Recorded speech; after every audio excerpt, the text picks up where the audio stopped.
สู้ชีวิตอดีตไม่สวยหรอกน้องวันหันไปมองซากความมนมองเรียงรายตามกลัวน้องตำหนิคนนี้อดีตพังจึงขอเปิดใจให้ฟัง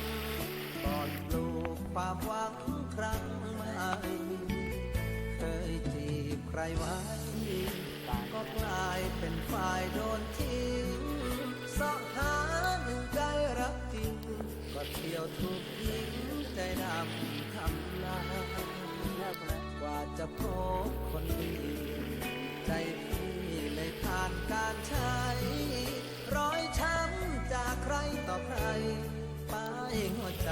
ให้มีสี